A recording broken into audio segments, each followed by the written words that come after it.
కృష్ణం వందే జగద్గురుం. జై గురుదేవ. తాత్కాలికమైన అంటే అశాశ్వతమైన అంటే అసత్యమైన వస్తువుని శాశ్వతం సత్యం అనుకుంటం మూలానే శోకమోహాలు, దానివలనే అర్జునుడు కుదేలయ్యాడు అని గ్రహించాలన్నమాట. స్వామి అసత్యం ఏదో సత్యం ఏదో అర్జునుడికి స్పష్టపరిచే ప్రయత్నం చేస్తూ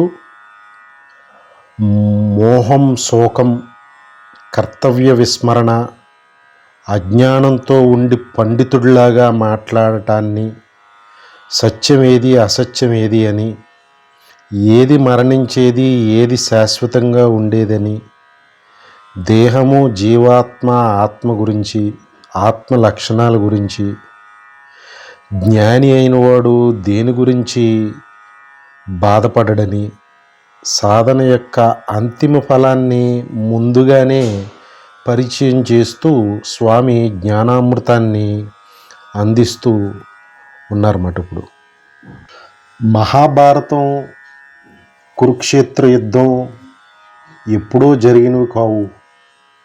మనుష్య జన్మ తీసుకొస్తున్న ప్రతి జీవి అండర్గో అయ్యేది వారి వారి జీవితాల్లో మహాభారతాన్నే. వారు ప్రతి ఒక్కరూ కురుక్షేత్ర యుద్ధాన్ని చేయవలసిందే. ఒకానొక సమయంలో అర్జునుడులాగా శోకమోహాలతో కుదేలవ్వలసిందే. అటువంటి అశాశ్వతమైన చంచలమైన మానవ జన్మని గతంలో అర్జునుడు మహాభారతం అంతా జరిగి కొన్ని వందల వేల సంవత్సరాలు గడిచిన తర్వాత భగవానుని అమృత వాక్కులను వినే అవకాశం భగవద్గీత ద్వారా దక్కితే, ఇప్పుడు విశ్వాసము, ఓర్పుతో కనుక సనాతన ధర్మాచరణాపరులు అంటే ప్రస్థానత్రయమైన ఉపనిషత్తులు, బ్రహ్మసూత్రాలు, భగవద్గీతని విశ్వసించాలి, కాదు ఆచరించాలి. అప్పుడు కూడా సనాతన ధర్మం అనే పదాన్ని ఉచ్చరించే అర్హత మనకుంటుంది. అలా కాకుండా భగవద్గీతకి మాల వేసి పూజ చేయటం భగవానుడు ఆశించింది. అంటే భగవానుడు ఒక యూజర్ మాన్యువల్ని ప్రతి మనుష్య జీవికి అందించి వెళ్ళిపోయారన్నమాట. పెద్దవాళ్ళు వారి పిల్లలకి ఈ యూజర్ మాన్యువల్ని అందిస్తే చాలు. మహావిద్య ఇది. దక్కినవన్నీ చిల్లర పెంకులైతే ఇది మణిమాణిక్య మహా వజ్రం లాంటిది మాట ఈ విద్య. ఆ మానవ జీవితానికి సార్థకత చేకూర్చే గమ్యాన్ని సూచిస్తూ గోరు ముద్దలు తినిపించినట్టుగా పిల్లలందరూ ఉద్ధరింపబడాలని అందించిన యూజర్ మాన్యువల్లే భగవద్గీత మనందరి గురించి. అంటే అర్జునుడి యొక్క శోకాన్ని తగ్గించటానికి, తనను కమ్ముకున్న కారు చీకట్లని రూపుమాపటానికి స్వామి జ్ఞానామృత అస్త్రాన్ని సంధిస్తున్నారు. జ్ఞానం అనే అస్త్రం తప్ప ఆ అజ్ఞానం అనే అంధకారాన్ని తొలగించే గైడెన్స్ ఇంకేమీ లేదు. దానికి మందు జ్ఞానం మాత్రమే. అంటే సత్యవస్తు జ్ఞానం, శాశ్వత వస్తు జ్ఞానం అది అందించిన రోజునే ఆ అజ్ఞాన అంధకారం తొలుగుతూ తప్పితే ఇంకా ఏ విధమైన ధర్మపన్నాలు, సూక్తులు చెప్పినా తొలిగేది కాదు అది. అందుకని ఆ జ్ఞాన అనుభవ ఫలంని అర్జునుడు ముందు పల్లెల్లో పెడుతూ స్వామి ఇంకా ఏమంటున్నారంటే, అవ్యక్తాదీని భూతాని వ్యక్తమజ్జాని భారత అవ్యక్త నిధనాన్యేవా తత్ర పుత్రకా పరిదేవనా. దేనిని గురించి అర్జునుడు భయకంపితుడై శోకించిపోతున్నాడో దాని యొక్క యథార్థ స్వరూపం చెప్తూ స్వామి, ఈ ప్రాణులన్నిటినీ గమనిస్తే నువ్వు పుట్టుకకు ముందు, మరణించిన తర్వాత అవి అవ్యక్త రూపంలో ఉంటాయి.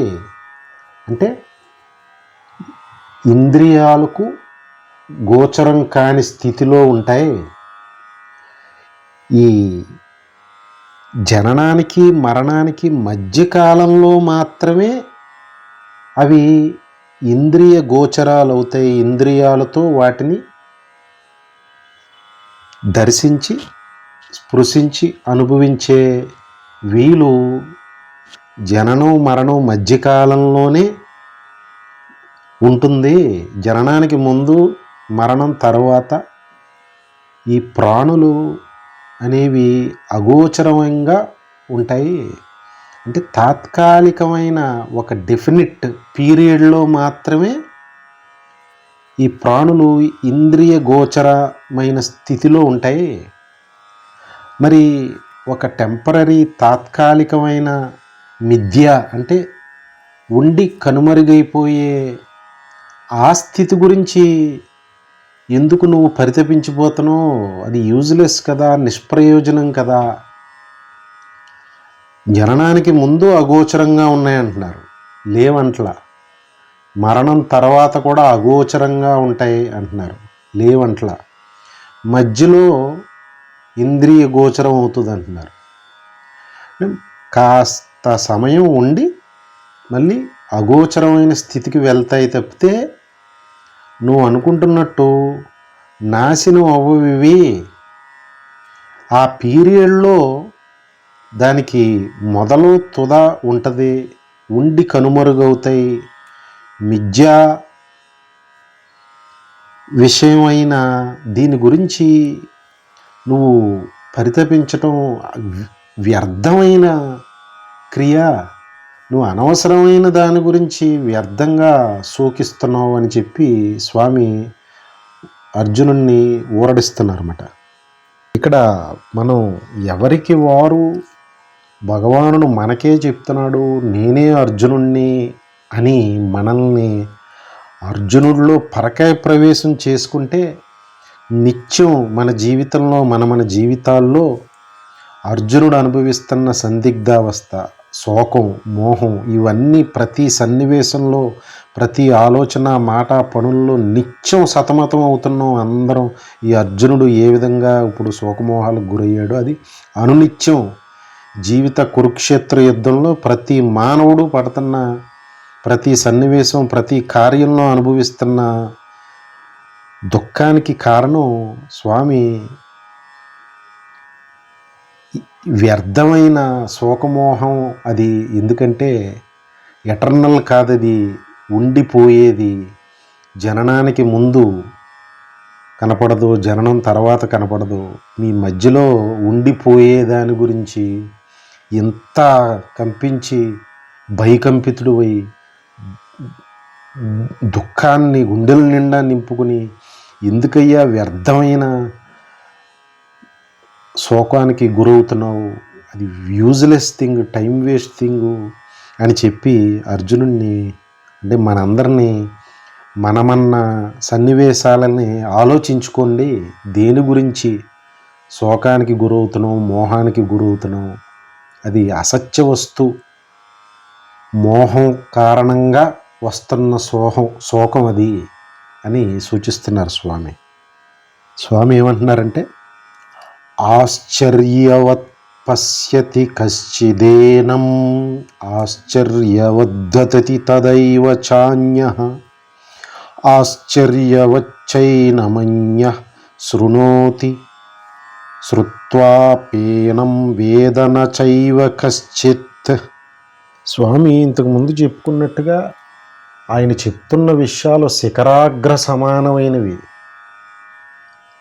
ఎల్కేజీ 10th క్లాసు ఇంటర్మీడియట్ స్థాయిలో అర్జునుడు ఉంటే ఆయన చెప్తున్నది పిహెచ్డి స్థాయి విషయాలు. అవి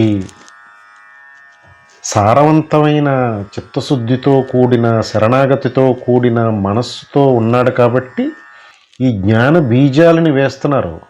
ఆ ఫలాలు అనుభవించే స్థితిలో అర్జునుడు లేడని స్వామికి తెలుసు. దానినే ప్రస్తావిస్తూ స్వామి ఏమంటున్నారంటే, నేను ఇప్పుడు వరకు నీకు చెప్పిన విషయాలు అంటే ఈ అశాశ్వతమైనది ఏది, శాశ్వతమైనది ఏది, దేహం అశాశ్వతమైనది, దేహాన్ని ధరించిన జీవాత్మ అని దేనిని పలుకుతున్నావో అదే ఆత్మ, అది శాశ్వతమైనది.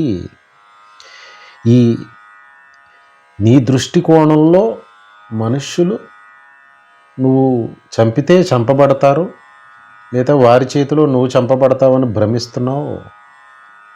ఆత్మ యొక్క లక్షణాలు ముందు నేను చెప్పినట్టుగా అత్యంత ఆశ్చర్యకరమైన విషయం ఏమంటే, ఆత్మని ఒకళ్ళు చంపలేరు, అది ఎవరిని చంపదు. ఈ అత్యంత ఆశ్చర్యకరమైన మహాజ్ఞానాన్ని ఏ ఒక మహాపురుషుడు మాత్రమే దీన్ని దర్శించగలుగుతాడు, అనుభవించగలుగుతాడు అని అర్జునుడితో చెప్తున్నారన్నమాట. అంటే అర్జునుడికి ఆ జ్ఞాన స్థాయి ఎవరికి సొంతం అవుతుంది? అది మార్కెట్లో అమ్మేది కాదు, ఆశ్రమాలు పెట్టి ఆడంబరాలు చేసేది కాదు. కోటికి ఏ ఒక్కడో జీవిత లక్ష్యాన్ని సాధించాలనే పరితపనతో సద్గురువు గురించి అన్వేషిస్తూ తను మన ధనములను గురువుకి అర్పించటానికి సిద్ధంగా ఉన్న ఆ ఒక్క మహాపురుషుడికి మాత్రమే ఈ ఆత్మ యొక్క అనుభవం, ఆశ్చర్యకరమైన ఆ తత్వం దర్శించి అనుభవించగలుగుతాడు అర్జునుడా అని దాని యొక్క మహత్యాన్ని, ఆ ఆత్మజ్ఞాన మహత్వాన్ని అర్జునుడికి పరిచయం చేస్తున్నారన్నమాట. అంటే నువ్వు కూడా ఆ కోటికొక్కడైన ఆ మహాత్ముడుగా మారిన రోజునే నీ దుఃఖం పోతుంది తప్పితే అప్పటి వరకు నీ దుఃఖం పోయే అవకాశం లేదు అని చెప్పకనే చెప్తున్నారన్నమాట.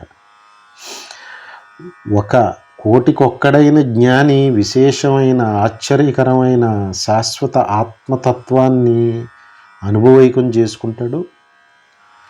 మరలా కోటికి ఏ ఒక్క మహాత్ముడో ఈ తత్వాన్ని యథాతథంగా, ఈ ఆశ్చర్యకరమైన మహత్తత్వాన్ని కోటికి ఏ ఒక్కడో దానిని వర్ణించి చెప్పగలుగుతాడు.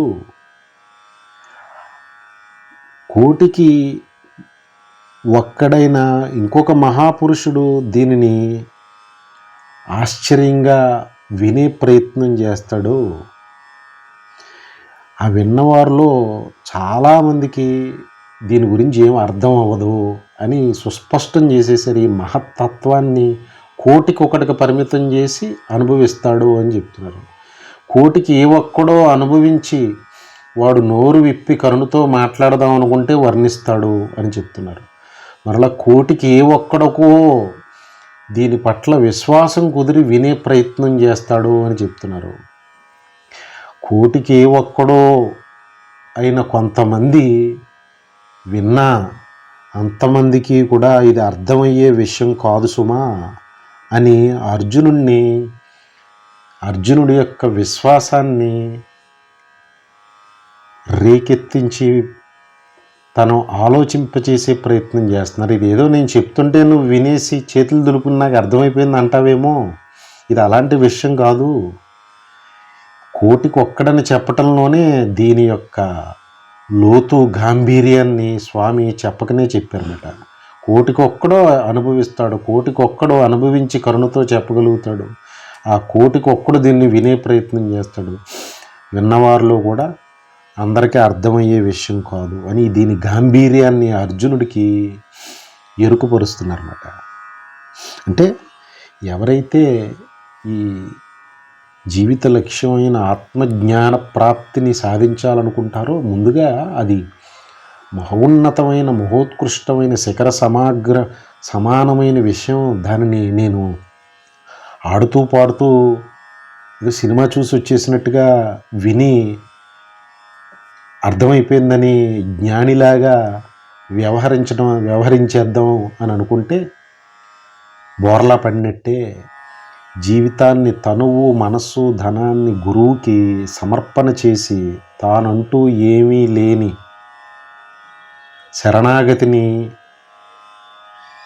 పొందినప్పుడే ఆ గురువు యొక్క హృదయం ఆవిష్కృతం అవుతుంది అని రహస్యాన్ని స్వామి చెప్తున్నారన్నమాట. ఏమంటున్నారంటే, దేహీ నిత్యమవద్యోయం దేహే సర్వస్య భారత తస్మాత్ సర్వాణి భూతాని నత్వం శోచితుమర్హసి. అర్జునుడికి మహత్తత్వాన్ని ఎరుకుపరిచి అది ఎంతటి సాధన ద్వారా సిద్ధింపజేసేదో ఎరుకుపరిచి స్వామి ఏమంటున్నారంటే, మరలా దిగొచ్చి, అర్జున, ఇది నేను ఏదైతే శాశ్వతం, నిత్యం, సత్యం, అజరామరం అని చెప్పిన ఆత్మ ఉందో అది ప్రతి దేహంలోనూ ఉంటుంది. దాన్ని వధించటం ఎవరికీ వీలు కాదు. అంటే ఏ ప్రాణి చనిపోయేది కాదు. నువ్వు అనుకుంటున్నట్టుగా దానిని నేను చంపితే వాళ్ళందరూ చనిపోతారనే భ్రమనిది. ఆత్మ నిత్య సత్య శాశ్వతమైన ఆత్మ ప్రతి దేహంలో ఉంటుంది. అది ఎవరితోటి చంపబడదు. ఈ సత్యాన్ని నువ్వు గ్రహిస్తే కనుక నీకు ఈ ఏదైతే శోకం, భయం, మోహం ఆవరించి ఉన్నాయో అవి నీకు తొలుగుతాయి. ముందుగా ఈ సత్యాన్ని గ్రహించి నువ్వు ముందు శోకించటం, భయపడటం, బాధపడటం ఆపవలసి ఉంటుంది అని చెప్తున్నారన్నమాట. స్వామి ఇప్పటి వరకు ఏ శోకం చేత అర్జునుడు కుదేలైపోయాడో ఆ శోకాన్ని అడ్రస్ చేస్తూ ఆ శోకం పోవటానికి కావలసిన సత్యం, జ్ఞానం యొక్క లక్షణాలని అర్జునుడికి విశదపరిచి ఇప్పుడు కర్తవ్యాన్ని ముందు పెట్టే ప్రయత్నం చేస్తూ స్వామి ఏమంటున్నారంటే, ఈ శోకం, మోహం చేత కర్తవ్యాన్ని విస్మరించి గాంధీవం పక్కన పడేసి యుద్ధం లేదు, ఏం లేదు, నేను ఏం చెయ్యను, నువ్వేం చేసుకుంటావో చేసుకో అని కూర్చుంటే ఇప్పుడు వరకు శోకం, మోహాన్ని పోగొట్టడానికి అర్జునుడిని ఎరుకుపరిచే జ్ఞానం చెప్పి ఇప్పుడు కర్తవ్యం దగ్గరకు వస్తున్నారన్నమాట స్వామి. స్వధర్మమపి చావేక్ష్య న వికంపితుమర్హసి దర్స్మ్యాద్ది యుద్ధాచ్ఛేయోన్యత్ క్షత్రియస్య న విద్యతే. ఏమంటున్నారంటే, స్వధర్మం మట్టి కనుక చూస్తుంటే నువ్వు క్షత్రియుడివి. ఈ క్షత్రియ ధర్మం రాజ్య రక్షణార్థం, ప్రజల సంక్షేమార్థం క్షత్రియుడు పరమధర్మం యుద్ధం చేయటం. అందుకని నీ క్షత్రియ స్వధర్మాన్ని బట్టి చూసినా నువ్వు ఏ విధంగానూ భయపడక్కర్లేదు, శోకానికి గురవ్వక్కర్లేదు. నీకు అత్యంత శ్రేయస్సుని, మేలుడు చేకూర్చేది నీ కర్తవ్య నిర్వహణ, అంటే నీ ధర్మ నిర్వహణ. అంతే తప్పితే నీకు ఇంకొకటి ధర్మాచరణే శ్రేయస్సును చేకూరుస్తుంది. కాబట్టి ధర్మాచరణే కర్తవ్య నిర్వహణ. కాబట్టి యుద్ధం చేయటం క్షత్రియ ధర్మం. కాబట్టి నువ్వు ఆ రకంగా చూసిన జ్ఞానాన్ని ఒక క్షణం పక్కన పెడితే ధర్మం మాట్లాడుకుందాం. ధర్మానికి కూడా అంతుపట్టనది జ్ఞానం, జ్ఞానానుభవం. ధర్మం ఉందా, ధర్మం కూడా జ్ఞానం ముందు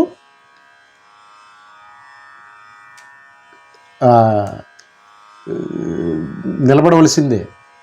అంటే ఇంతకు ముందు వరకు నీకు జ్ఞానం, ఆ జ్ఞానామృతాన్ని అందించే ప్రయత్నం చేశాను. నీకు దాని అనుభవం, దాన్ని విన్నావు, దాన్ని నీకు ఇంకా అనుభవైకం అవ్వలేదు. దానిని సాధన ద్వారా సాధిందువు కానీ ఈ లోపు ధర్మం మాట్లాడదాం, కర్తవ్యం గురించి మాట్లాడదాం. ముందు ధర్మాచరణ, కర్తవ్య నిర్వహణ కదా. ఎవరికైనా మేలు చేసేది, దాన్ని విస్మరిస్తే నీకు ఏ విధంగా మేలు జరిగే అవకాశం ఉందా? అందుకని స్వధర్మాన్ని బట్టి, నీ క్షత్రియ ధర్మాన్ని బట్టి అయినా సరే యుద్ధం చేయటం అనేది నీ కర్తవ్యం, ధర్మం, అంటే పాత్ ఆఫ్ రైటియస్నెస్, నువ్వు చేయవలసిందే అది. దాన్ని ఆ పరంగా చూసుకుంటే కూడా నువ్వు యుద్ధంలో శత్రువుని చంపటం అనేది అధర్మమే కాదు. అందుకని నువ్వు భయపడటం అనేది అవసరమే లేదు.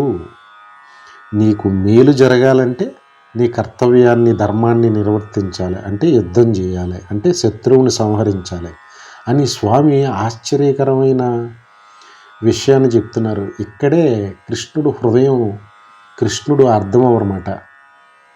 ఇంకేముంది, ముందు ముందు కృష్ణుడు పరస్పర విరుద్ధంగా మాట్లాడుతున్న భావన కలుగుతుంది, అర్జునుడికి కలుగుతుంది. ఇంకా అర్జునుడికే కలిగిందంటే ఆ స్థాయిలో ఉన్న ఉత్తమ శిష్యుడికి, సామాన్య జనానీకానికి ఒకటి కాదు 100 డౌట్లు. అందుకే కృష్ణుడు ఆ మాటకు వస్తే మహాత్ములు ఎవరో అర్థం కారు. కారణం వారి అనుభవైక స్థితి ఇంద్రియ గోచరం కానిది, చూసేవారి ఇంద్రియాలకు కనపడేది, అర్థమయ్యేది కాదు మహాత్ముల అనుభవైక జ్ఞానస్థితి. అందుకని వారు ఆలోచనలు, మాటలు, పనులు పరస్పర విరుద్ధంగా ఒక చోట ఒకలాగా, ఒక చోట ఒకలాగా ఉన్నట్టు కనపడతాయి. కాదు, వారు ఉన్న బ్రహ్మీ స్థితి, ఆత్మస్థితి, ఏకాత్మస్థితి, నిత్య సత్య శాశ్వత స్థితి, అది ఎప్పుడూ ఒకేలాగా ఉండే స్థితి. దానిని అర్థం చేసుకునే స్థాయి మనక లేక మనం చంచలంగా ఉండి ఆ చంచలత్వాన్ని వారికి ఆపాదించి వారు పరస్పరంగా విరుద్ధంగా ఉన్నారు అంటారన్నమాట లోకంలో. అందుకే కృష్ణుణ్ణి అర్థం కాక టక్కరని, జారుడని, చోరుడని, మాయావని అలాగ అర్థమయ్యారు అందరికీ, కొంతమందికి. సరే, విషయానికి వస్తే స్వామి నువ్వు యుద్ధం చేసి శత్రువుని సంహరించు, నీ ధర్మం ప్రకారం నువ్వు అది చేసే తప్పు కాదు అని కర్తవ్యాన్ని మేల్కొల్పుతున్నారు అర్జునుడిలో. అంటే కర్తవ్యం యొక్క ప్రాధాన్యతని స్వామి అడుగు అడుగుని ప్రతి మాటలోనూ నొక్కి చెప్తారు.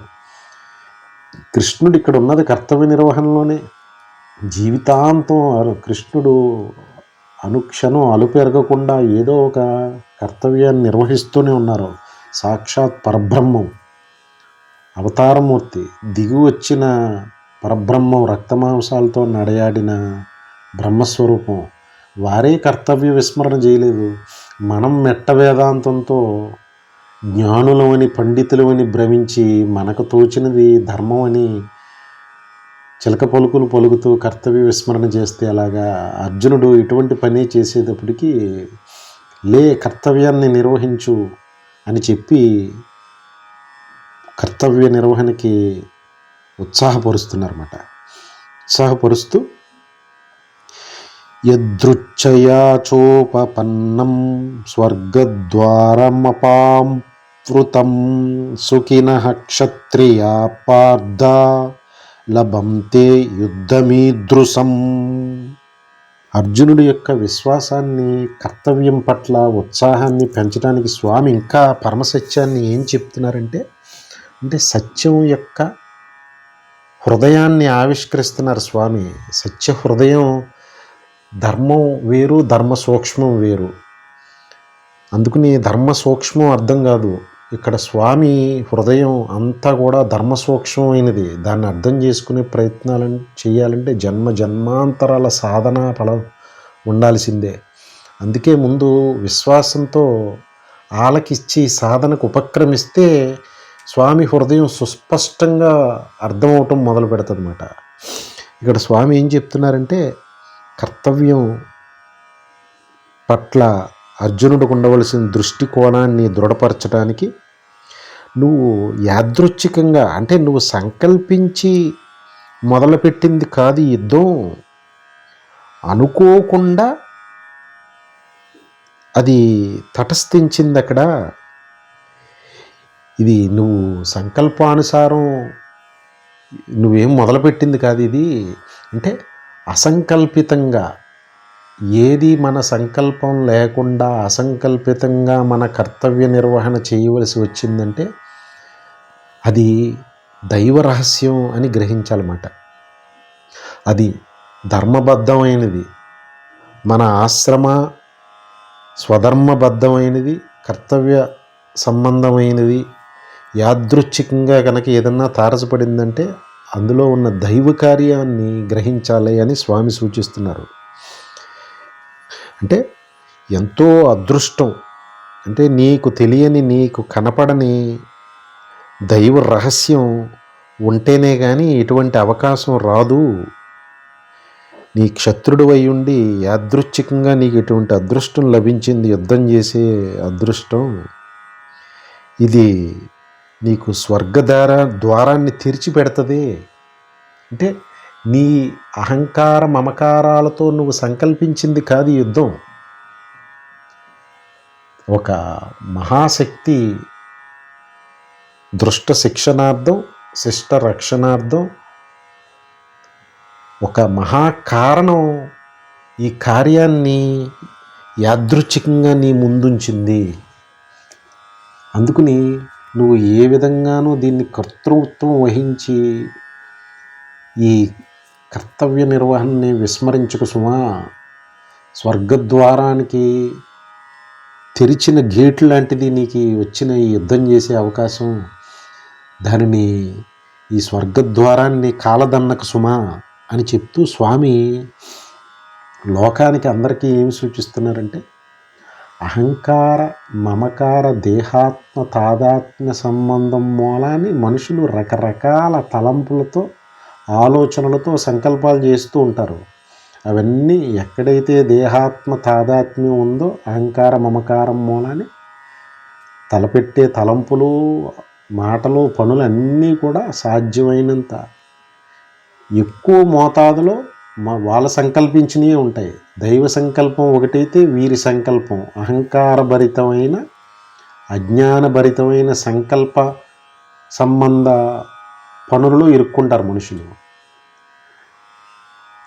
ఎక్కడైతే ఈ సత్య వస్తు జ్ఞానం ఏదైతే ఉందో అక్కడ అహంకార సంబంధమైన తలంపులు తోటి పనులు చేయరు, సంకల్పాలు ఉండవు. దైవ మహాకారణ సంబంధమైన, లోక కళ్యాణ సంబంధమైన అసంకల్పితంగా భగవత్కార్యంగా పనులు నిర్వహిస్తూ ఉంటారన్నమాట మహాత్ములు. ఆ స్థితి, దాన్ని సూచిస్తూ స్వామి నువ్వు పొరపాటు పడుతున్నావు, నీ సంకల్పం చేత యుద్ధం మొదలైందని భ్రమిస్తున్నావేమో, ఇందులో నువ్వే ఆలోచించు. ఇది అసంకల్పితంగా యాదృచ్ఛికంగా వచ్చింది. అంటే ఇది దైవ రహస్యం. మహాశక్తి ఒక మహాకారణం చేత దీన్ని తీసుకొచ్చింది. ఇది నీకు ఆ మహాశక్తి ఇచ్చిన అవకాశంగా భావించని చెప్పి మనందరికీ కూడా ఏమి సూచిస్తున్నారంటే ఈ మన తలంపులతో తలపెట్టిన సంకుచితమైన ఆలోచన, తత్సంబంధ కార్యాలు కాదు. జీవిత లక్ష్యమైనటువంటి ఆత్మజ్ఞాన ప్రాప్తి సాధిస్తే ఆ మహాశక్తి ఏ కారణం చేత ఈ దివ్యమైన మానవ జన్మను ప్రసాదించిందో ఆ కార్యాలు నిర్వహించే అదృష్టం మనకు దక్కుతుంది. దానికి నీ అహంకారాన్ని, నీ సంకల్పాలని పక్కన పెట్టి దైవ సంకల్పాన్ని గ్రహించే జ్ఞానాన్ని సాధించవలసి ఉంటుంది అని సూచిస్తున్నారన్నమాట అర్జునుడికి. మనకి అజ్ఞానవశాన దేనిని అర్జునుడు ధర్మ సంకటం, ఈ యుద్ధం చేయటం, వీళ్ళందరినీ సంహరించటం అని భావిస్తున్నారు. లోకంలో మనుషులు వారి వారి కర్తవ్యాన్ని విస్మరించి ధర్మ సంకటంలో పడుతున్నారు. వారందరికీ స్వామి సూచిస్తున్నది ఏంటంటే ధర్మం యొక్క, సత్యం యొక్క వాస్తవిక స్వరూపం అర్థం అవ్వక ఏ పనిని ఆచరిస్తే ధర్మం చెడిపోతుందేమో అని భయపడుతున్నామో ఆ పనిని ఆచరించటం మూలాన్ని ధర్మం నిలబడుతుంది అని స్వామి ఆశ్చర్యపరుస్తున్నారు.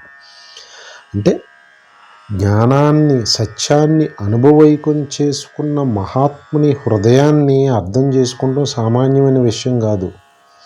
మనం దేన్ని చూసి భయపడుతున్నామో, దేన్ని ఆచరిస్తే ధర్మం వినాశనం జరుగుతుంది అనుకుంటున్నామో దాన్ని చూపించి దీన్ని ఆచరించాలి, దీని వలన ధర్మం నిలబడుతుందని చెప్తున్నారు స్వామి.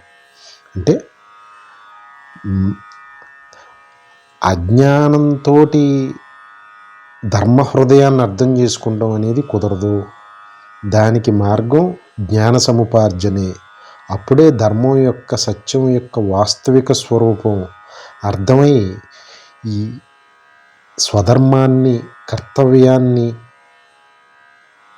ఆచరించడంలో ఉండే శ్రద్ధ నీకు ఏర్పడుతుంది.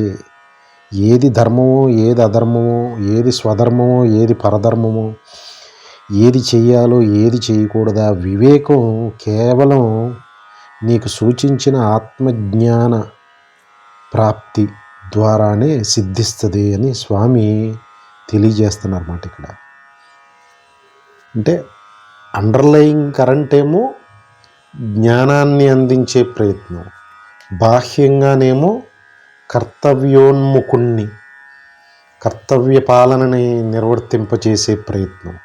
రెండు పట్టాల మీద పడవని నడుపుతున్నారు స్వామి. అర్జునుడి యొక్క జీవుని అగమ్య గోచర స్థితిని పట్టాలెక్కించే ప్రయత్నం చేస్తున్నారు. అంటే మనుష్యుల యొక్క, అన్ని జీవుల యొక్క ఆత్మోద్ధరణకి గాడి తప్పిన, పట్టాలు తప్పిన వారి జీవన ప్రయాణాన్ని సరిచేయటానికి ఆధ్యాత్మికత, భౌతికత యొక్క సమన్వయం, జ్ఞానం, కర్తవ్యం యొక్క సమన్వయాన్ని బ్యాలెన్స్ తప్పకుండా నడుపుతూ ఓ పక్కన ఆత్మజ్ఞానాన్ని బోధిస్తూ కర్తవ్యోన్ముఖుణ్ణి చేస్తున్నారు స్వామి. ఈ రెండు రైలుకి రెండు పట్టాలు లాంటివి. ఏ ఒక్కటి తప్పినా రైలు పట్టాలు తప్పుతుంది అన్నమాట. అందుకని ఇప్పుడు కర్తవ్యాన్ని నొక్కి చెప్తూ స్వామి ఏమంటున్నారంటే, అదచేత్వమిమం ధర్మ్యం సంగ్రామం న కరిష్యసి తతస్వధర్మం కీర్తిం చ హిత్వా పాపమవాప్స్యసి. ఇందాక చెప్పినట్టుగా ఈ యుద్ధం నీ స్వధర్మం, ఇది స్వధర్మాన్ని ఆచరించవలసిందే.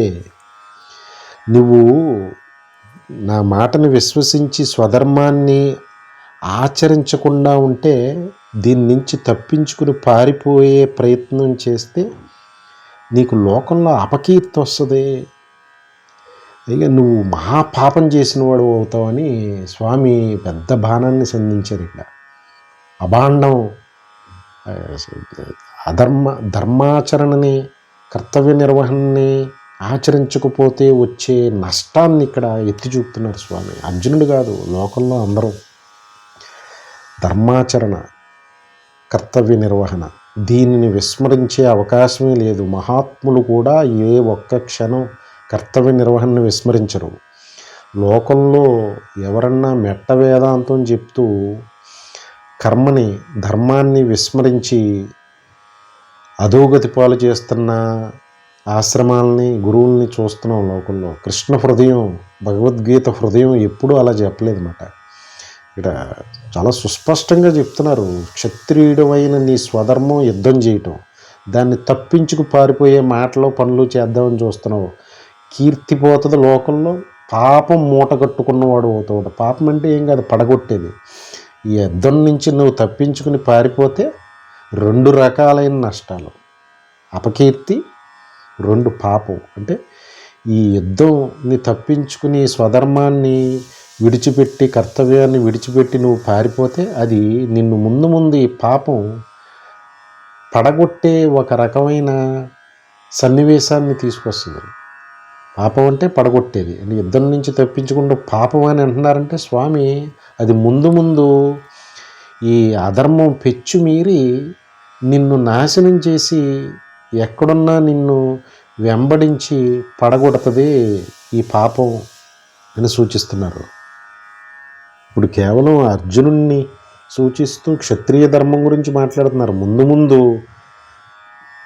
మనందరి ధర్మాలు కూడా స్వామి బెత్తం తీసుకుంటారు. అంటే అజ్ఞానవశాన్ని అధర్మాచరణ చేస్తూ ధర్మాచరణను విస్మరించి కర్తవ్యం కాని విషయాన్ని కర్తవ్యం అనుకుని సత్యాన్ని అసత్యం, అసత్యాన్ని సత్యం కింద కలగాబులకం చేసుకుని అగమ్య గోచరమైన స్థితిలో కర్తవ్యాన్ని విస్మరిస్తున్న మనందరికీ అర్జునుడికి పట్టిన గతే.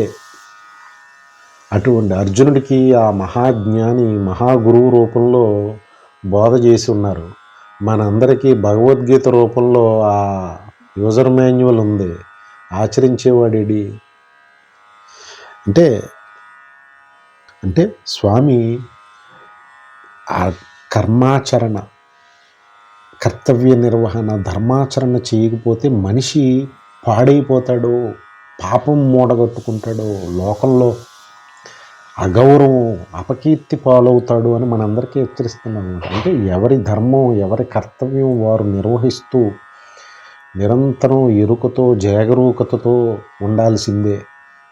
ఒక్క క్షణకాలం అప్రమత్తత తప్పినా, కర్తవ్య నిర్వహణ లోపించినా, ధర్మాచరణ లోపించినా పతనం అయిపోతాడు మనిషి. అంటే పాపం మూట కట్టుకుంటాం వలనే పతనం అవుతాడు. పడగొట్టేది పాపమైతే పతనం అవ్వటం ఖాయం. అంటే రహస్యం కర్తవ్య నిర్వహణ, ధర్మబద్ధమైన స్వధర్మబద్ధమైన కర్తవ్య నిర్వహణ వలనే మనిషి ఉన్నతిని పొందుతాడు అనేది గ్రహించాలన్నమాట. ఇది స్వధర్మం ఏది పరధర్మం అనేది ముందు ముందు సూచిస్తారు స్వామి. మనవి కాని పనులు నెత్తిని పెట్టుకుని అవి మనవని భావించి చేయవలసిన పనులు మనవ కాని వదిలిపెట్టడం వల్ల మనిషి నాశనం అయిపోతాడు అన్నమాట. అది సుస్పష్టపరుస్తారు స్వామి. ఇక్కడ సూచనగా చెప్తున్నారు, అన్నీ ఇండెక్స్ ఇస్తున్నారు అన్నమాట స్వామి. ఇచ్చి అకీర్తిం చాపి భూతాని కథయిష్యంతి తే వ్యయాం సంభావితస్య చాకీర్తి మరణాదతిరిచ్యతే అంటున్నారు స్వామి. నీవు కనుక ఈ స్వధర్మమైన నీ యుద్ధం చేయటాన్ని తప్పించుకుని పారిపోతే లోకం చిలవల పలవల కింద నీ అపకీర్తి గురించి మాట్లాడుకుంటుంది. అప్పుడు ఒక ఉత్తమమైన పురుషుడికి అపకీర్తి కంటే చావు ఇంకోటి లేదు. ఇది చాలా బాధాకరమైన విషయం. నీకు ఇది అర్థమవుతుందా? అంటే నీ శోకం మోహం యొక్క మాయలో పడి నీకు ఈ పాప విషయం దానివల్ల నువ్వు ఎలా పడగొట్టబడతావు, అపకీర్తి పాలవుతావో కూడా నువ్వు ఆలోచించట్లేదు. ఆలోచించవయ్యా అని అర్జునుడికి లోకంలో ఉన్న మనుషులకి చెప్తున్నారు. అంటే చెయ్యవలసిన కర్తవ్యం చెయ్యకపోతే శోకం మోహం కారణం చేత, అజ్ఞానం కారణం చేత, అధర్మానికి వసుడైపోయిన కారణం చేత అది లోకంలో ఒక ఉత్తమ పురుషుడికి వచ్చే అపకీర్తి వాడికి చావుతో సమానం. చెడ్డ పేరుని భరించడం, ఉత్తమ పురుషుడు భరించడం అనేది సాధ్యం కాదు. అది మరణంతో సమానం వాళ్ళకి. నీకు అర్థమవుతుందా? మరణ సమానమైన ఈ విషయాన్ని కూడా నువ్వు ఆలోచించట్లేదేంటి? ఈ అపకీర్తి నీకు మరణ సమానం అని నీ మతి మందగించింది, బుద్ధి ఏమైంది? ఈ అపకీర్తికి సిద్ధపడుతున్నావేంటి? మరణానికి సిద్ధపడుతున్నావేంటి? యుద్ధంలో మరణించటం కాదు, అపకీర్తితో మరణిస్తావు నువ్వు. అపకీర్తి మరణంతో సమానం కదా, ఆలోచించటం మానేసేవేంటి అని స్వామి అర్జునుడికి చెప్తున్నట్టుగా అందరినీ అపకీర్తి పాలవ్వటం అధర్మాచరణ మూలాన్ని, అంటే స్వధర్మాన్ని విడిచిపెట్టడం మూలాన్ని, కర్తవ్య నిర్వహణని వదిలిపెట్టడం మూలాన్ని, ఏది కర్తవ్యం స్పష్టత లేక కర్తవ్య నిర్వహణని కన్ఫ్యూజన్లో పడితే కనుక ఆ అపకీర్తి వచ్చిందంటే బతికి ఉన్నా చచ్చిన వాడితో సమానం వాడు అని స్వామి ఈ విషయం గురించి ఆలోచిస్తే నీకు ఎరుక కలిగి ముందు శోకం మోహంలో కూరుకుపోవటం మాని ఇదేంటి ఈ కర్తవ్య నిర్వహణ పాలించకపోతే ముందు నేను అపకీర్తి పాలవుతున్నాను కదా అని ముందు ఆ కర్తవ్య నిర్వహణ వైపు దృష్టి మరల్చే ప్రయత్నం చేస్తున్నారన్నమాట స్వామి ఇక్కడ.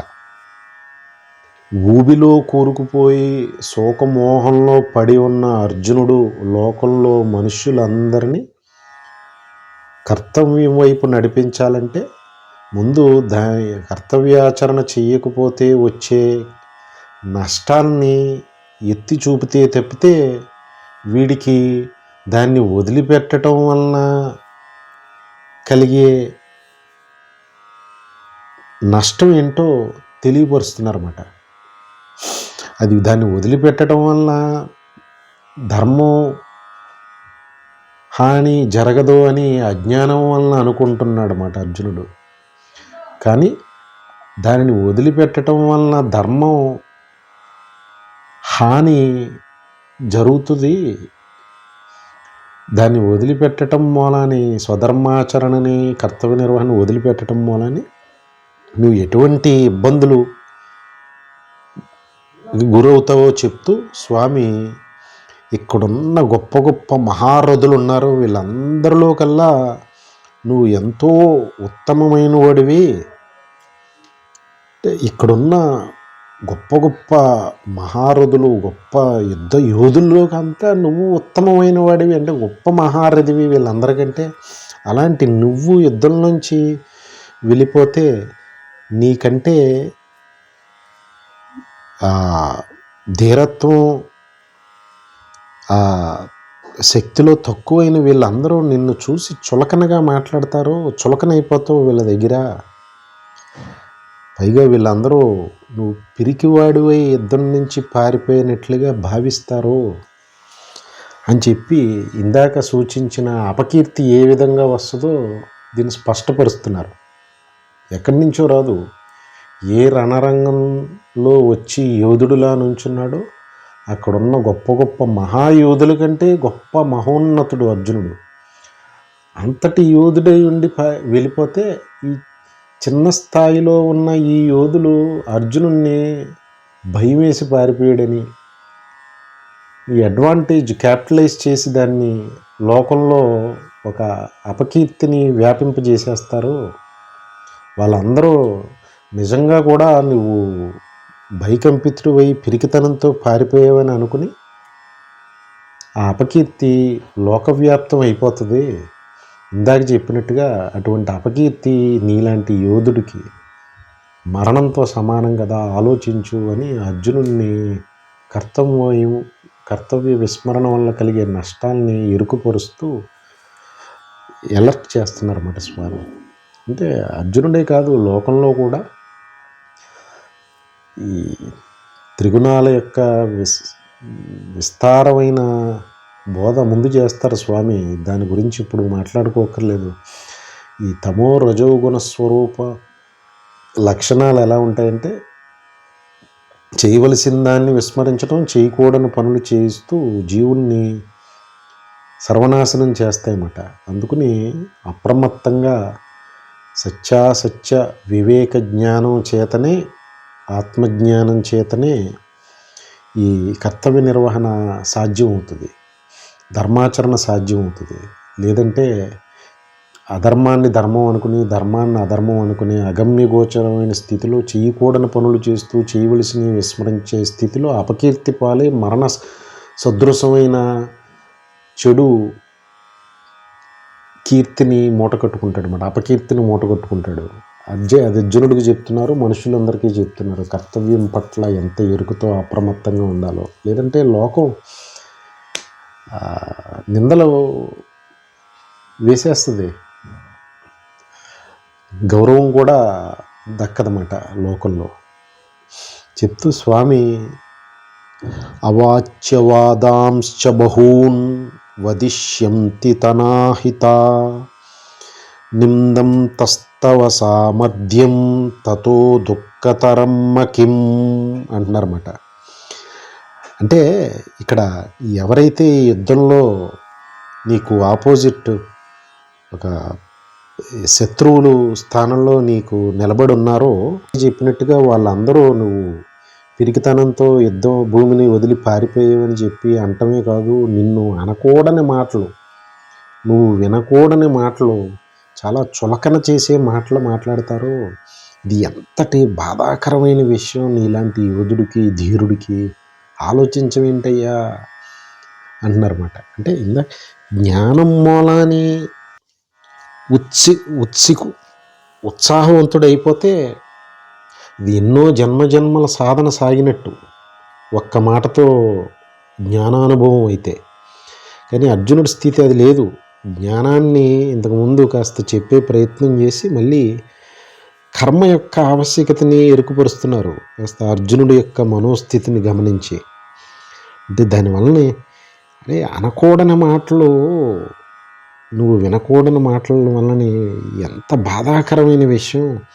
అదంతా ఈ పాపం, ఈ నష్టం, ఈ కష్టం అంతా కూడా, ఈ అవమానం, ఈ అపకీర్తి అంతా కూడా కేవలం నువ్వు కర్తవ్య విస్మరణ చేయటం మూలానే దాపురిస్తుంది నీకు అని చెప్తున్నారన్నమాట. లోకంలో మనుషులందరూ కూడా ఈ మహాత్ముని మాటలు గ్రహించి కర్తవ్యం పట్ల ఎంత అప్రమత్తంగా, అంటే విద్యార్థి చదువు పట్ల, ఈ యువత ఉద్యోగం పట్ల, వ్యాపారం పట్ల, కుటుంబ నిర్వహణ పట్ల, సమాజం పట్ల, కర్తవ్యం పట్ల, ఈ వారి స్థాయిలో వారికున్న స్వధర్మం, కర్తవ్యాన్ని ఏ విధంగానూ వదిలిపెట్టడానికి వీల్లేదు. అది వదిలిపెట్టిన రోజుని నువ్వు బతికున్నా చనిపోయినట్టే అని సూచించి స్వామి అప్రమత్తం చేస్తున్నారన్నమాట అర్జునుడిని, లోకంలో జనాల్ని. వారిదైన స్వధర్మం, వారి స్థాయిలో, వారి పరిధిలో వారికి విధించిన కర్మలు వారి స్వధర్మం. ధర్మం యొక్క వాస్తవిక స్వరూపం జ్ఞానం వలన అర్థమవుతుంది. అది సాధన ద్వారా ప్రాప్తమవుతుంది అన్నమాట. ముందుకెళ్తూ స్వామి ఏమంటున్నారంటే, హతో వా ప్రాప్యసి స్వర్గం జిత్వా వా భోక్ష్యసే మహీం తస్మాదుత్తిష్ట కౌంతేయ యుద్ధాయ కృత నిశ్చయః. ఈ యుద్ధం చేయటం మూలనే నీకు ఒకవేళ మరణించేవనుకో నీకు వీరస్వర్గం ప్రాప్తిస్తుంది. కాదు యుద్ధాల్లో నువ్వు జయించావనుకుందాం, నీకు రాజ్యభోగాలు దక్కుతాయి నీకు. అందుకని నీవు ఈ సందిగ్ధావస్థ నుంచి బయటపడి కృతనిశ్చయంతో యుద్ధం చేయడానికి సిద్ధమవు అని చెప్పి దానివల్ల వచ్చే లాభాలని సూచిస్తున్నారన్నమాట. అంటే కర్తవ్య నిర్వహణ మూలన, స్వధర్మాచరణం మూలని, దాంట్లో స్వధర్మాన్ని ఆచరించడంలో మరణం సంభవించిన నష్టమేం లేదు, స్వర్గాన్ని అధిరోహిస్తావు నువ్వు, స్వర్గప్రాప్తి లభిస్తుందని చెప్తున్నారన్నమాట. ఎంతటి ధైర్యాన్ని ఇస్తున్నారంటే స్వామి, కేవలం నువ్వు జ్ఞానానుభవాన్ని పక్కన పెడదాం, మహాత్ముడి మాటని విశ్వసించి స్వధర్మాన్ని, కర్తవ్యాన్ని భగవత్కార్యంగా ఆచరిస్తే చాలు. దాంట్లో నువ్వు యుద్ధంలో ఓడిపోయినా, అది అర్జునుడికి లౌకిక జీవితంలో, ఈ జగత్తులో ఈ సామాన్యమైన మనుషుడు తనకు విధించిన స్వధర్మాన్ని నిర్వర్తించడంలో ఒకవేళ ఎక్కడన్నా ఈ అపజయం పాలైనా దానివల్ల అతనికి వచ్చే నష్టం లేదు అని స్వామి భరోసాని, ధైర్యాన్ని ఇస్తున్నారన్నమాట. పైగా స్వర్గప్రాప్తి అంటున్నారు. అంటే సుఖభోగాలు, దేహానంతరం సుఖభోగాలు అనుభవించే స్థితి నీకు లభిస్తుంది అని దేహానంతర ప్రయాణాన్ని సూచిస్తున్నారు స్వామి. అంటే ఇందాక చెప్పినట్టు జననానికి ముందు, మరణం తర్వాత ఇంద్రియ గోచరం కాని స్థితిలో జీవుడు ఉంటాడు. మధ్యలోనే ఇంద్రియాలకి గోచరం అవుతాడు. అంటే జీవుడు ఎప్పుడూ ఉంటాడు అని చెప్పినట్టు, దేహం పడిన తర్వాత యుద్ధంలో కనుక నువ్వు మరణిస్తే స్వర్గభోగాలు అనుభవిస్తావు అని స్వామి ఈ కర్తవ్య నిర్వహణ కలిగే, అందులో అపజయం పాలైనా నీకు లాభమే చేకూరుతుంది. ఒకవేళ నువ్వు నగ్గితే ప్రత్యక్షంగా నువ్వు రాజ్యాన్ని, రాజ్యభోగాలను అనుభవిస్తావు. ఇదంతా కేవలం కర్తవ్య నిర్వహణ మూలన, స్వధర్మం మూలాన్ని నీకు చేకూరే మేలు. అపజయమైనా విజయమైనా యుద్ధంలో నీకు మేలే జరుగుతుంది. దీన్ని స్వధర్మాన్ని విడిచిపెట్టి కర్తవ్య నిర్వహణ మానేస్తే నీకు మేలు ఏ విధంగానూ జరిగే అవకాశం లేదు. పైగా మరణ సదృశమైన అపకీర్తిని పనికిమాలిన వాళ్ళ చేత కూడా, నీకంటే శక్తిహీనుల చేత కూడా నువ్వు అపనిందలు వేయించుకుంటావు, నీలాపనిందలు వేయించుకుంటావు. నీలాంటి యోధుడికి, ఉత్తముడికి అది మరణంతో సమానం. అందుకని ధర్మాన్ని, సధర్మాన్ని, కర్తవ్యాన్ని ఆచరించవలసిందే. దాంట్లో జయాపజయాలకి తావు లేకుండా,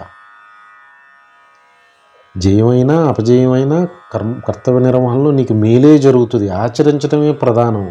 ఫలితంతో సంబంధం లేకుండా నీకు మేలే జరుగుతుంది. యుద్ధంలో కనుక ఓడిపోతే నీకు నష్టం జరుగుతుంది అనుకుంటున్నావేమో. కాదు.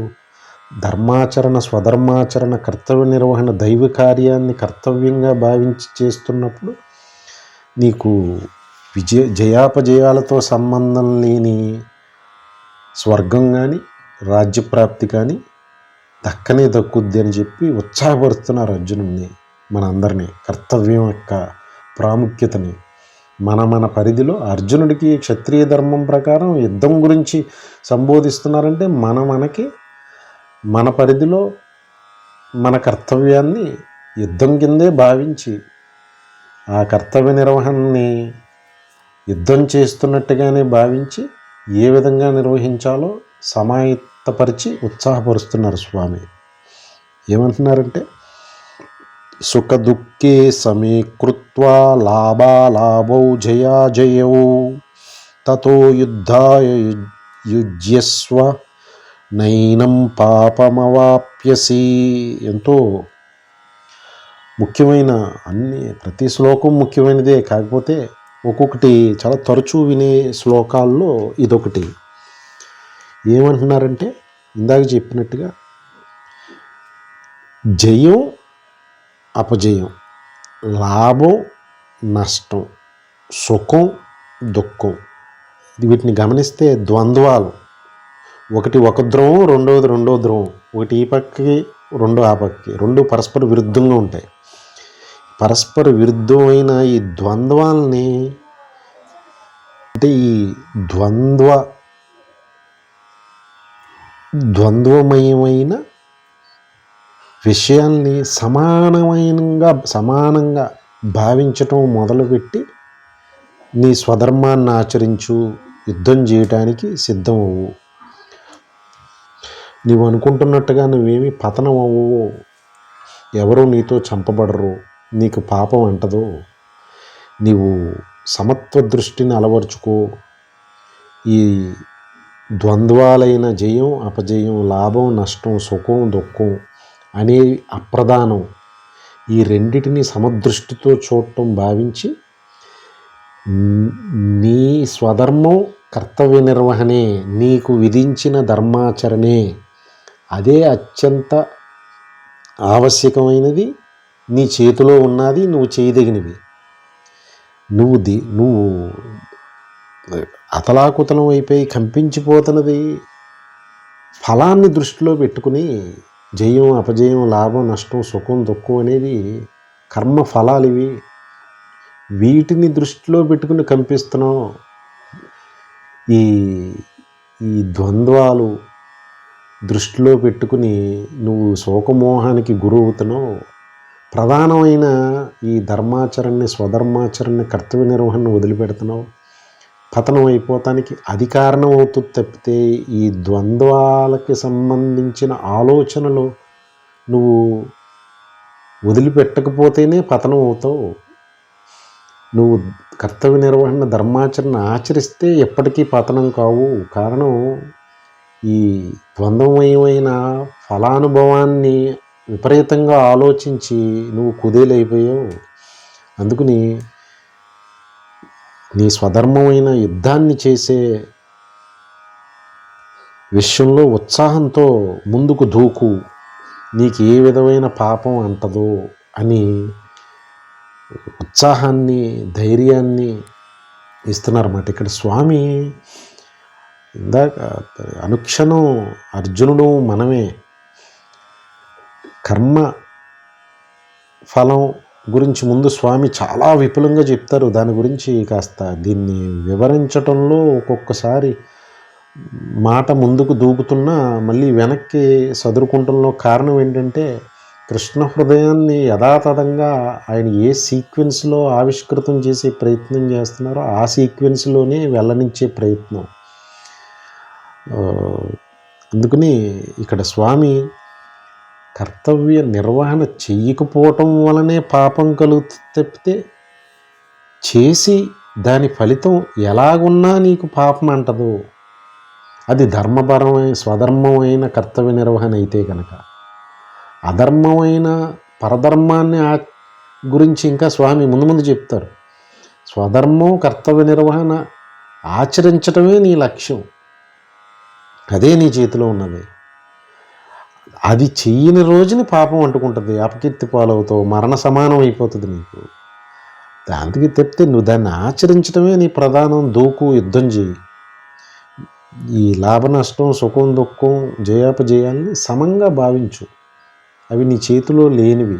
నీవి భావనతో సతమతం అయిపోతున్నావు, వాటిని ఫలాన్ని గురించి ఆలోచించి అని చెప్పి స్వామి ధైర్యాన్ని ఇస్తున్నారన్నమాట అర్జునుడికి. ఇచ్చి ఏమంటున్నారంటే, ఏషా తే విహితా సాంఖ్యే బుద్ధిర్యోగే త్విమాం శృణు బుద్ధ్యాయుక్తో యయా పార్థ కర్మబంధం ప్రహాస్యసి అంటున్నారు మరి స్వామి. స్వామి ఒక కొత్త మలుపు తిప్పుతున్నారు ఆయన టీచింగ్ని. అంటే ఆయన ఒక స్ట్రక్చర్డ్, సిస్టమేటిక్, ప్రోగ్రెసివ్ కరికులం పెట్టారు అర్జునుడికి కాదు, మనందరికీ. ఇంకా పదే పదే చెప్పుకోకర్లేదు. అర్జునుడు స్థితిలో మనందరం ఎవరికి వారు, లోకం మీద ఉన్న ప్రతి మనుష్యుడు జీవిత అనే భారతాన్ని నడుపుతూ ధర్మం అధర్మం అనే మధ్య జరుగుతున్న కురుక్షేత్ర యుద్ధాన్ని చేయటానికి వచ్చిన వాడే. అందుకని సద్గురువు అయిన భగవానుడు అందించిన యూజర్ మాన్యువల్, ఇన్స్ట్రక్షన్, గైడ్ని విశ్వాసంతో ఆకలింపు చేసుకుంటే కనుక ఈ యుద్ధంలో, ఈ జీవన భారతం, ఈ కురుక్షేత్ర సంగ్రామంలో జీవుని విజయం తథ్యం అవుతుంది, తిరుగులేదు దాంట్లో. ఇక్కడ ఏ విధమైన మలుపు తిప్పుతున్నారంటే ఇక్కడ స్వామి ఆయన బోధని, అర్జున ఇప్పటి వరకు నీకు చెప్పినదంతా జ్ఞానయోగం, అంటే సాంఖ్యయోగాన్ని జ్ఞానయోగం అని గ్రహించవలసి ఉంటుందన్నమాట. జ్ఞానయోగ దృష్టితో నీకు ఈ విషయాలన్నీ చెప్పాను. ఈ సత్య జ్ఞాన విషయాన్ని, సమత్వ బుద్ధి సంబంధించిన విషయాన్ని జ్ఞానయోగ దృష్టితో నీకు ఇంతవరకు బోధిస్తూ వచ్చాను. ఇప్పుడు దాన్నే కర్మయోగ దృష్టితో వివరిస్తాను నీకు. ఇప్పుడు అర్జునుడి స్థితి స్వామికి తెలుసు. ఇందాక ముందే అనుకున్నట్ట, చిత్తశుద్ధితో కూడుకున్న మనసుతో ఉండి భయకంపితుడైనప్పుడు నోరు విప్పవలసిన సమయం గురువుకు వచ్చి విప్పారు, జ్ఞాన బీజాలు నాటారు. అవి సమయం పడతాయి, అవి పెరిగి ఫలవంతం అవటానికి. నాటారు. ఇప్పుడు అర్జునుడికి అవి నాటి మళ్ళీ ఇప్పటి వరకు జ్ఞాన దృష్టితో, జ్ఞానయోగ దృష్టితో నీకు చెప్పినవన్నీ విన్నావు కదా, వాటినే మళ్ళీ కాస్త మరొక దృష్టికోణంలో, అంటే కర్మయోగ దృష్టికోణంతో వివరిస్తాను. జాగ్రత్తగా విను, దాన్ని విశ్వాసంతో విను, గ్రహించు, ఆకలింపు చేసుకుని ఆచరించే ప్రయత్నం చేయి. అప్పుడు నీవు ఈ ఏదైతే నువ్వు కర్మబంధం అని భయకంపితుడు అయ్యావో ఆ కర్మబంధం నుండి నువ్వు విముక్తుడు అవుతావు. నీకు ఈ కర్మ యోగ దృష్టికోణంలో మళ్ళీ ఇప్పటి వరకు చెప్పినవి ఇంకొక వెర్షన్, ఇంకో one more dimension of what I have conveyed to you so far, what I taught you so far అని చెప్పి ఒక కొత్త మలుపు తిప్పుతున్నారన్నమాట స్వామి ఇక్కడ. అంటే జ్ఞానం అనేది కర్మకి వేరు కాదు. కర్మ యొక్క యథార్థ హృదయం జ్ఞానం. జ్ఞానం యొక్క విభూతి వ్యక్తమే కర్మ అని చెప్పి రహస్యాన్ని చెప్పకనే చెప్తూ, నేను చెప్పిన జ్ఞానాన్ని హృదయంలో పదిలిపరుచుకో, దాని గురించి విచారణ చేయి, మననం చేయి, నిరుధ్యాస చేసే ప్రయత్నం చేయి. అవి ఫలవంతం అవుతాయి, ఆ విత్తనాలు నాటినవి నీ మనసులో. కానీ ఇప్పుడు వాటిని కర్మయోగ దృష్టితో వివరిస్తాను, విను, ఆచరించు అని చెప్పి స్వామి చక్కటి చిత్ర విచిత్రమైన మలుపు తిప్పి అర్జునుణ్ణి కాస్త శోకమోహం నుంచి బయటపడవేసే ప్రయత్నం చేస్తూ కర్తవ్యం వైపు దృష్టి సారించే ప్రయత్నం చేస్తూ, కర్తవ్య ఆచరణ వలన కలిగే లాభం, ఆచరించకపోవటం వలన కలిగే నష్టాన్ని స్పష్టపరుస్తూ జ్ఞానయోగం నుంచి కర్మయోగం వైపు సుస్పష్టపరుస్తున్నారు. ఈ రెండిటికి ఉన్న సమన్వయాన్ని, ఆ హృదయాన్ని ఆవిష్కృతం చేస్తూ ముందు భాగంలో గ్రహించే ప్రయత్నం చేద్దాం. సర్వం శ్రీ సద్గురార్పణమస్తు. జై గురుదత్త.